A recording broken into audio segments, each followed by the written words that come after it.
안녕하세요. 저는 30살 여자이자 뱃속에 12주 된 아이를 가진 임산부입니다. 요즘 임신 초기라 안 그래도 예민하고 몸이 부대껴 쉽게 지치는데 이래저래 시댁 때문에 올바른 태교에 전념을 할 수가 없네요. 제 뱃속아기 아빠인 제 남편은 같은 대학에 재학 중이던 저희 동기 소개로 만나게 되었습니다.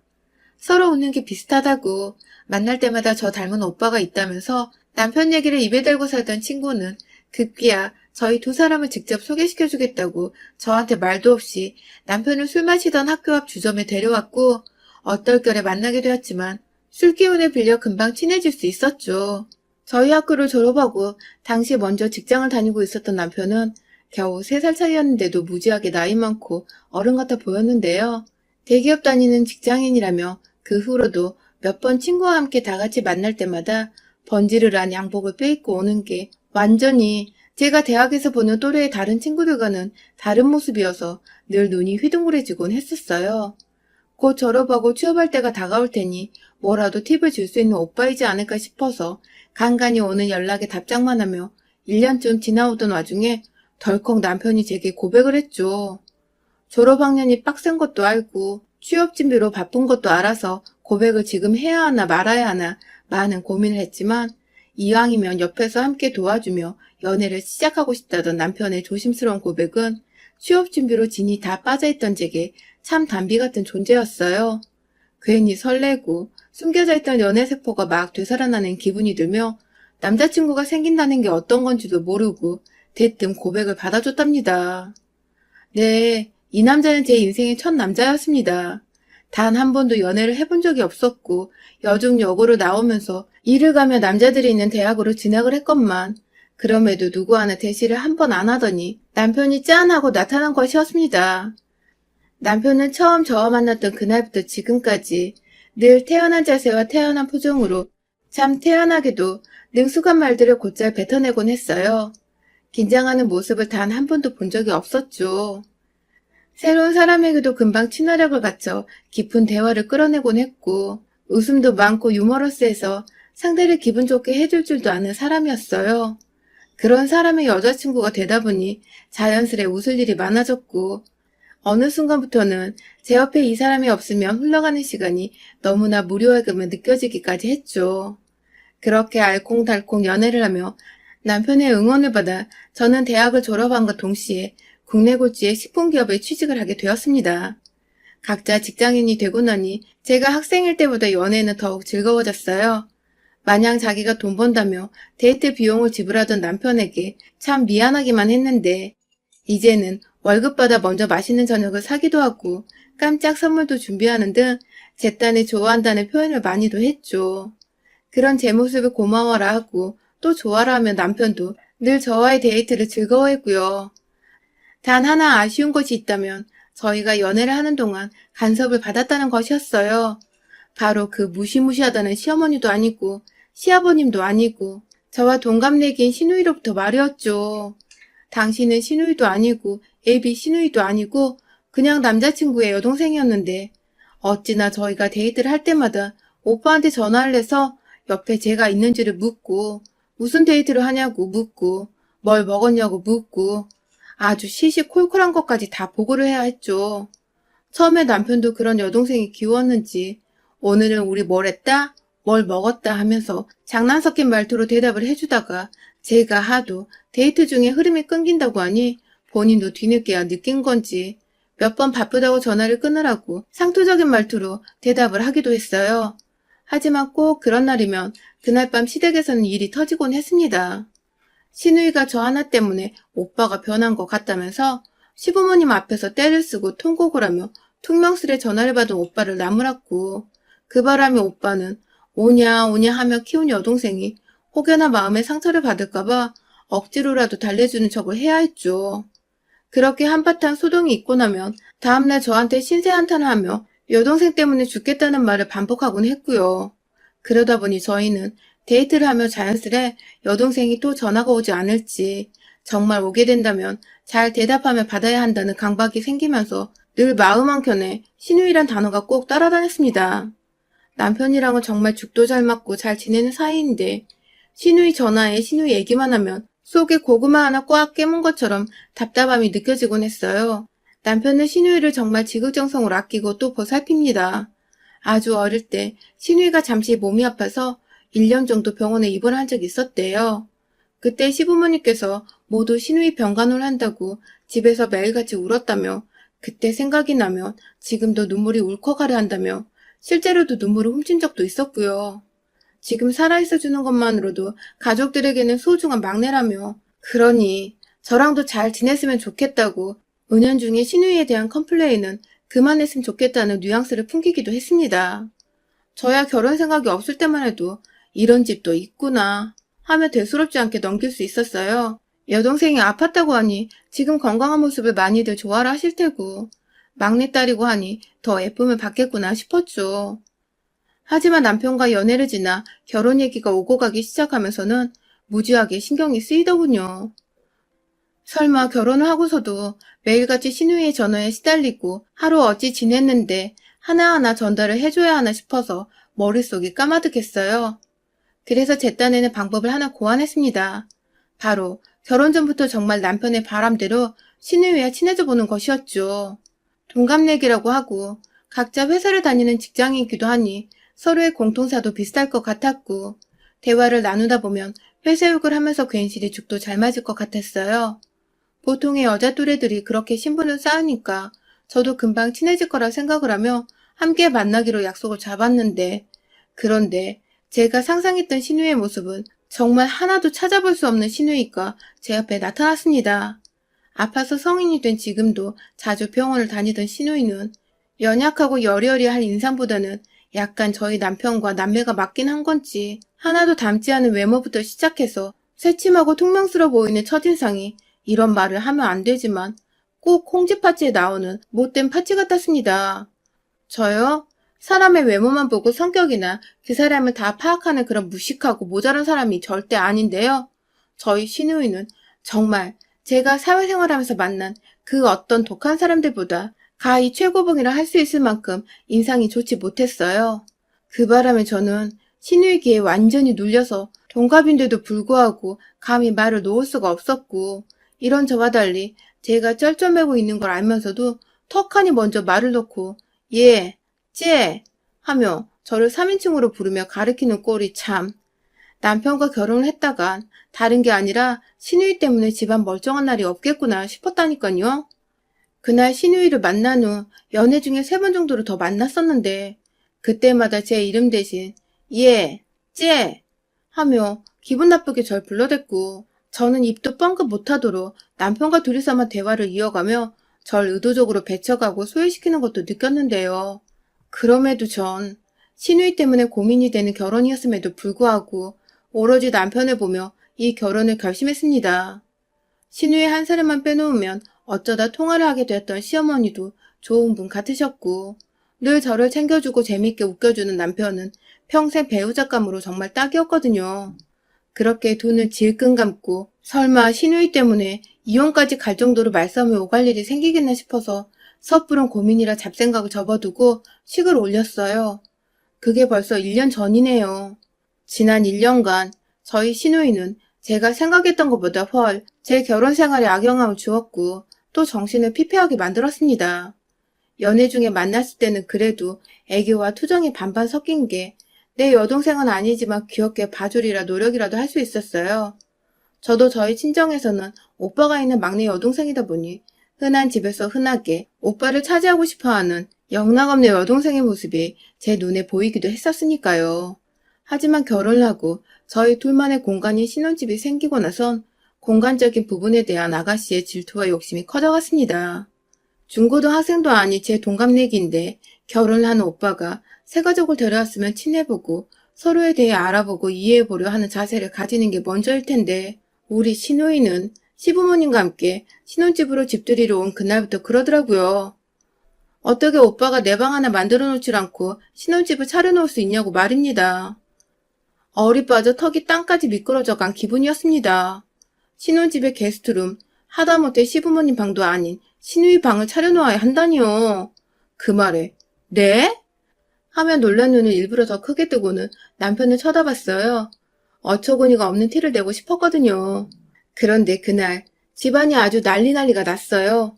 제가 기분 나빴던 표정을 지었다며 내내 뚱해 있던 시누이는 집들이 음식을 입에도 안 대고 삐져있다가 결국 시아버지가 뭐 때문에 이러냐고 작게 혼을 내자 저한테서 환영을 못 받아 이런다며 꽥 소리만 지르고 집을 나섰어요. 그 바람에 시어머니며 남편이며 여동생 찾겠다고 뛰쳐나가고 시아버지는 제 마음을 너무나도 잘 안다는 듯 괜찮다고 한두 번 있는 일 아니니까 그러려니 넘어가라며 씁쓸한 표정으로 절 위로해 주셨어요. 그렇게 전 그날 이 집에서 시누이 버릇을 잘못 들인 게 시어머니셨구나를 단번에 알 수 있었답니다. 그 뒤로 시누이는 저희 집에 자주 찾아오거나 제게 따로 연락을 하진 않았지만 남편과는 거의 매일이다시피 전화통화를 했었습니다. 처음 한 달 동안은 내내 남편은 시누이의 전화를 받으며 퇴근 후 집에 들어왔고 들어와서도 옷 갈아입고 샤워를 하기는커녕 전화 받느라 핸드폰을 손에 낀 채 소파에 한참 앉아있곤 했어요. 제가 해도 너무한 거 아니냐며 집에 들어올 때만 해도 전화 통화를 좀 줄이거나 밖에서 통화를 다 하고 오라고 눈치를 줬죠. 정말 남편이 철딱서니 없게 여동생과 매일같이 통화를 하는 답 없는 인간인 줄 알고 결혼 자체에 막 실망을 하려 했는데 대화를 해보니 그간 남편도 어쩔 수 없었던 것이더라고요.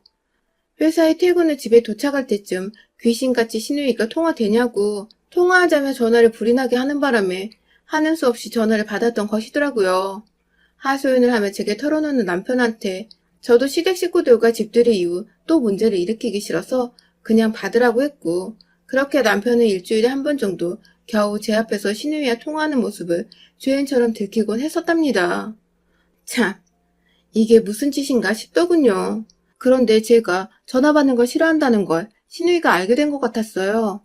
남편이 한 달 사이에 갑자기 전화를 피하고 자기 생각으로는 오빠가 집에 도착할 때인데도 바쁘다는 말을 계속하며 안 받으려 하는 티를 내자 그게 다 저 때문이라고 생각을 했나 보더라고요.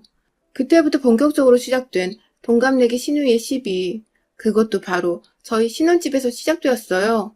시누이는 전문대를 졸업하고 잠깐 대기업 비정규직으로 1년 정도 일을 한 후 현재 한 중견기업에서 회계 업무를 맡고 있습니다.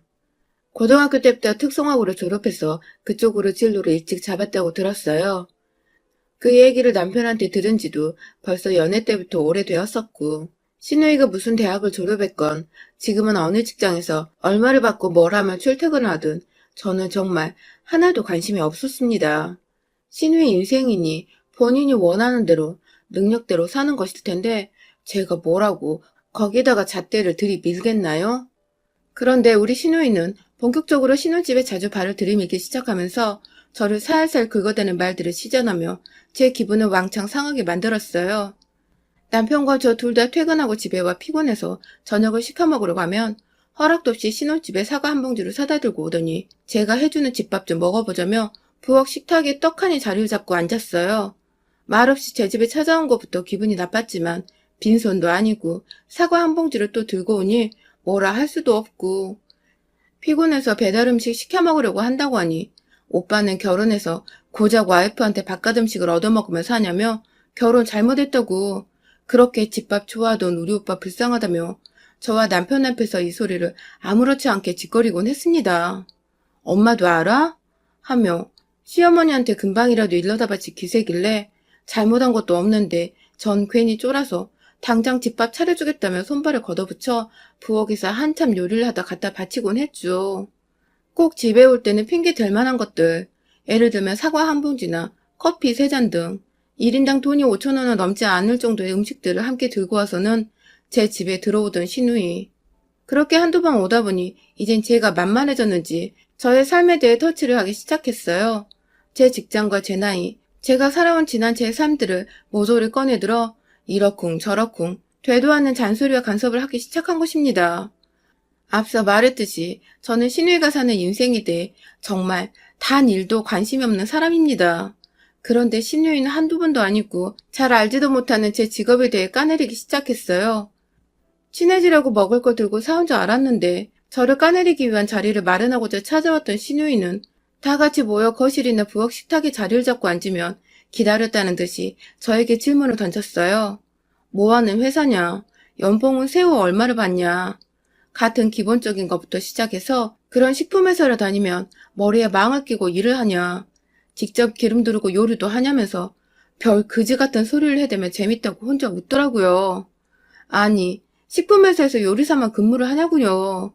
신우이처럼 회계 일 하는 사람도 있고, 마케팅 하는 사람도 있고, 디자인 하는 사람도 있고, 죄다 각종 분야에서 잘 나간다는 사람들이 다 모인 회사인데, 진짜 유머가 아니라 비꼬려고 기분 나쁘게 웃으며 이런 질문을 하는 신우이를 정말 한 대 때려주고 싶은 거 꾹 참았습니다. 그러다가 최근에 제가 임신을 하는 바람에 완전히 온몸이 긴장의 연속이었어요. 첫 임신이었기에 기쁜 마음도 컸지만 주변에 유산을 한 친구가 있었기 때문에 좀 조심을 하려고 했죠. 남편이나 저나 건강관리를 최우선으로 여기면서 회사도 나름 열심히 다니고 있었고 마인드 컨트롤도 잘하고 있었는데 임신 소식을 듣자마자 또 달려온 우리 신우이. 무슨 말을 해도 정말 최대한 잘 넘겨보려고 했는데 그날 신우이가 절 제대로 빡이 돌아버리게 만들었답니다. 언제나 집에 와서 시답지 않은 제 일상을 걸고 넘어지며 빗꼬리하던 신우이가 하다 제가 인생을 헛살았다는 헛소리를 짓거렸거든요. 제가 대학을 다닐 적에도 취업에 대한 부담이 컸기에 최대한 기본에 충실하자며 졸업학점도 4.2를 유지했고 남들 쌓는 기본적인 어학 스펙부터 각종 전공에 관련된 자격증들을 따다 모았습니다. 지금 다니는 식품회사도 우리나라 1위 식품회사이고 들어가면서 자부심도 컸고요. 저 취업하는 걸 옆에서 봐주고 도와줬던 남편도 그걸 너무나 잘 알고 있고요. 그런데 비교하라는 건 아니지만 전문대 졸업하고 비정규적으로 한번 대기업에 들어갔다 잠깐 이러고 나와서 지금은 작은 회사에서 일하는 신우이가 자꾸만 대기업 별거 없다면서 학점 관리 제대로 못한 나도 들어가질 않았냐며 제 앞에서 저의 대학 시절의 노력들을 다 헛수고했다는 말을 하더군요. 네, 대기업 별거 없을 수 있죠. 인생의 일이 전부가 아니라면 굳이 큰 회사 다니면서 남들보다 야근도 많이 하고 업무 강도도 세게 받으며 일할 필요가 없으니까요. 그렇지만 스펙이라고 할 것도 없이 토익 700점 겨우 넘게 받은 게 전부라는 신우이가 제 앞에서 비꼬는 듯한 기분 나쁜 웃음을 멈추지 않으며 계속해서 제게 헛살았다고 말을 하니 그 말이 제 가슴에 비수를 꽂았어요. 그리고 이내 이제 임신을 했으니 쓰다 버려질 게 뻔한 직원이라는 해서는 안 될 말을 던져낸 신우이. 대기업에서는 임신한 여자는 쳐다도 안 본다고 다른 직원들도 임신한 여자한테 일 시키고 뭐 시키고 하기 마음 편하겠냐며 하다 제게 먼저 일을 그만두라며 보채는 신우의 말이 듣다 짜증이 밀려오더라고요. 순간 제 표정을 읽었는지 옆에서 남편이 저를 달래보겠다며 신우의 말을 가로챘습니다. 왜? 요즘 세상이 어떤 세상인데 임신했다고 그만두냐? 신우이를 조곤조곤 가르쳤는데 우리 신우이는 또 그 말에 지지 않고 대답하더라고요. 그리고는 해서는 안 될 말을 하고야 말았어요. 아니 글쎄 지가 뭐라고 제가 임신해서 회사에서 잘린다는 데 손모가지를 건다는 말을 하는 게 아니겠어요? 뱃속에 지 조카가 자라고 있는데 손모가지 건다는 소리를 하질 않나. 임신했다고 축하는 못해주망정 곧 회사에서 잘릴 거라 악담을 퍼붓질 않나. 이대로 가만두자니 제가 속에서 어마어마한 천불이 나는 바람에 빨리 불을 꺼야 했어요. 매일매일 빈손으로는 안 오는 신우이가 그날은 손에 시어머니가 주신 들기름을 들고 왔거든요. 회사 퇴근하고 저희 집으로 바로 왔는데도 시어머니 들기름이 손에 들려있는 거 보니 저를 꼽주려고 아침부터 들기름을 회사에 챙겨갔다가 친히 그걸 들고 곧장 저희 집으로 퇴근을 했나 보더라고요. 저한테 악담을 퍼볼 생각에 기분 좋게 이거 들고 출근했다 퇴근했을 신우의 생각에 머리가 더 터질 것 같았습니다. 아무래도 스트레스를 속으로 삼키느니 밖으로 뱉어내는 게 뱃속 아기 태교에도 좋을 거란 생각이 들었어요. 그 순간 정말 1초의 망설임도 없이 귀하디 귀한 국산 들기름을 그만한 값어치도 없어 보이는 신우에게 확 부어버렸습니다. 순간 병으로 확 쳐버리려는 걸 겨우겨우 참고는 들기름 뚜껑을 열자마자 신우의 눈이 딱 마주치고는 곧장 얼굴에 명중을 해서 들이부었죠. 온몸이 얼굴에서부터 질질 흘러내려오는 들기름으로 범벅이 된 신우이는 고소한 맛 때문인지 미끌미끌한 촉감 때문인지 한동안 지금 이게 무슨 일인가 하고 정신을 못 차리고 있었는데 곧이어 오빠! 하면서 남편을 부르며 소리를 지르고 울고 불고 아주 난리가 아니었죠. 남편한테 말했습니다. 지금 네 동생 내 앞에서 안 치우면 나 이거 이혼하자는 통보를 알겠다고. 지금 나 놀란 만큼 내 아기도 놀라서 무슨 일이라도 생기는 날에는 너나 네 동생이나 그땐 들기름이 아니라 병으로 정신 차리게 해주겠다며 텅텅 비어있는 빈 병을 머리 위로 들어 올리자 아주 황급히 제 배를 잡고 부엌 식탁에 앉힌 뒤 들기름칠한 여동생을 질질 끄고 집 밖으로 나간 남편. 밖에서도 계속 들려오는 신우의 울음소리에 아직 정신을 못 차렸나 하던 그때 남편이 막 소리를 지르더라고요. 할 말이 있고 못할 말이 있는데 오늘 너는 뿌린대로 거둔가라며 연애 때부터 결혼하고 나서 정말 생전 처음 들어보는 남편의 화난 목소리였습니다. 지혜가 생겨서 그런지 이제는 제법 여동생과 가정 사이에서 뭐가 더 중한지를 깨닫기라도 했나 보더라고요. 아무튼 그 바람에 밖에서 겨우 남편이 챙겨나간 수건 한 장에 의지한 채 들기름을 닦아낸 신우이는 충격을 받았는지 혼자 알아서 집으로 돌아갔다 합니다. 남편이 혹시나 싶어 아파트 현관까지는 따라 나갔는데 혼자 말도 없이 그냥 쭉 걸어가더니 마침 지나가는 택시 한 대를 잡고는 뒤도 안 돌아보고 갔다네요. 그 후에는 말이죠. 남편을 통해 들으니 거의 매일같이 전화 혹은 문자라도 온 애가 3주째 소식도 없으며 저희 집으로도 아직 찾아오고 있질 않습니다. 혹여나 싶어 시어머니께 연락을 드렸는데 자신이 준 들기름을 어디서 쏟았는지 얘가 기름칠이 돼서 집에 들어왔다며 그날 이후 조용히 잘 지내고 있다고 하시는데 시어머니께서는 아무것도 모르시고 계시더라고요. 아무래도 우리 시누이 병째 들고 한 대 더 때려줄까 말까 하던 제 모습에 적잖게 놀랐었나 봅니다. 그 덕에 저는 좀 너무했나 싶기도 한데 기죽어 있다는 시누이 소식에 묵은 때가 쓱쓱 벗겨진 기분이에요. 제 집에 찾아와 퇴근 후에도 힘들게 안 하고 또 제 성질 팍팍 건드리며 기분 나쁜 말을 시전하지도 않아 오로지 긍정적인 생각만 하며 태그여도 전념할 수 있게 되었고요. 만약 한 번만 더 또 제 집에 제멋대로 찾아와서 되도 않는 시비를 걸며 제 기분을 상하게 만들면 그땐 들기름칠이 아니라 100% 유기농 올리브유부터 시작해서 대한민국에 있는 기름이란 기름을 모조리 사 모아다가 퍼부어줄 거예요. 여러분의 생각은 댓글로 남겨주세요. 오늘도 시청해주셔서 정말 감사합니다.